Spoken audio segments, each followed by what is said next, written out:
السلام علیکم ملګرو، زه یم ستاسو ورور ستاسو ملګری مې اکرم علي نادان د خپل یوټیوب چینل اکرم علي 107 نه. امید ساتم چې ټول ملګري به ښه وي، د ژوند په ښو ساعتونو کې به وي. ښه ملګرو، دا وخت موجود یم په خاص کر بحرین بازار کې او بیا په بحرین بازار کې توروال پلازې خواوشاو کې راغلی ما خپل د یو دوست سره ملاقات لپاره. نو هغه د غزل غوښتنه کړې وه، نو ما وی چې تاسو ته هم ډالۍ کو او دوی ته هم ډالۍ کو. هغه ملګري چې تر اوسه پورې زمونږ د یوټیوب چینل نه سبسکرایب کړی، مهرباني وکړئ زمونږ چینل سبسکرایب کړئ، ویډیوګانې د خپلو ملګرو سره شیر کړئ. او مونږ او تاسو له پکار دي چې داسې خواږه یاران، درانه یاران که چېرې ستاسو وي، هغو سره ملاقات وکړئ او د ژوند یو څو ورځې شپې پاتې دي، نو په خیر خوشحالۍ تېرې کړئ، نو انشاءالله ژوند به مو اسان وي. که چېرې مونږ او تاسو سوچ وکړو هر کله چې مونږ تصویر وباسو، نو اکثر که چېرې مونږ تاسو سوچ وکړو د هغه تصویر دپاره مونږ لږ وخاندو. د هغه لږې خندا وجه دا وي چې زمونږ تصویر لږ ښکلی راشي، لکه زما دا کم تصویر چې دی. ټیک شو؟ نو که چېرې مونږ د تصویر دپاره یو 2 سیکنډو له خاندو، زمونږ تصویر ډېر ښایسته راځي.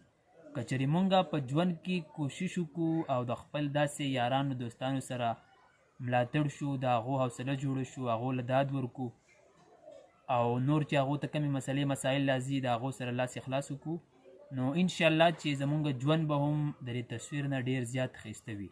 مطلب مې د خبرې دا دی چې چا سره دوکه مه کوئ، وفا وکئ، مینه وکئ، خلوص وکئ او بس ژوند وکئ، ژوند ښکلی کئ. نو دغه یو څو شعرونه نادرشاه تا ته هم ډالۍ دي او کتونکو ته هم ډالۍ دي چې ستاسو کور کې امن دی مزې کوئ، ستاسو کور کې امن دی مزې کوئ، دلته مو د وسپنو باران وکړو. ستاسو کور کې امن دی مزې کوئ، دلته مو د وسپنو باران وکړو. تاسو په امرودو کې پیسې ګټئ، مونږ په زمرودو کې تاوان وکړو. او دغه غزل دی چې ټولې دنیا ته مې د یو سړي صفت کړی دی، ټولې دنیا ته مې د یو سړي صفت کړی دی، ما په یو څو ورځو کې څومره محبت کړی دی. ټولې دنیا ته مې د یو سړي صفت کړی دی، ما په یو څو ورځو کې څومره محبت کړی دی. زه د دې ښار د نفرتونو د بوتانو دشمن، زه د دې ښار د نفرتونو د بوتانو دشمن، ما په دې ښار کې د میونو امامت کړی دی.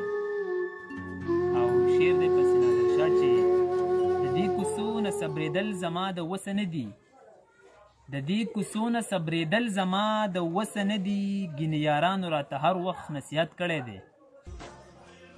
او بل شعر دی چې ما هر ګوټ د یار د سترګو ذکر کړی، ما د هر یو ګوټ سره د یار د سترګو ذکر کړی، ما د شرابو په نشه کې عبادت کړی دی.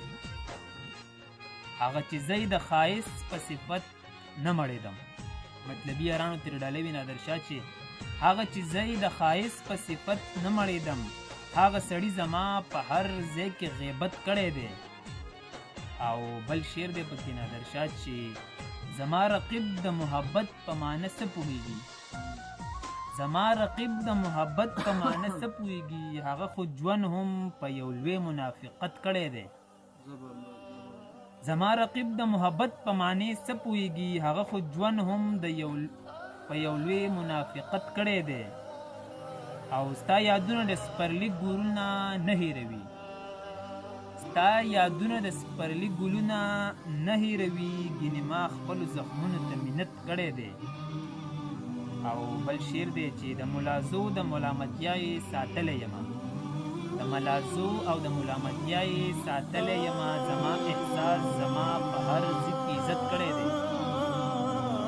او آخري شعر دی پکې چې د ډېرو ښکلو د ښایست ثنا دی وی صابره، د ډېرو ښکلو د ښایست ثنا دی وی صابره، خو په غزل کې دې د خپل جانان صفت کړی دی.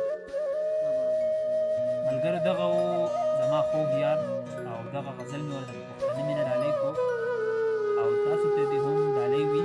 انشاءالله کوشش وکړو چې بیا هم داسې ښه غزلې او داسې وفادار ملګري تر تاسو وښایم او انشاءالله داسې ښه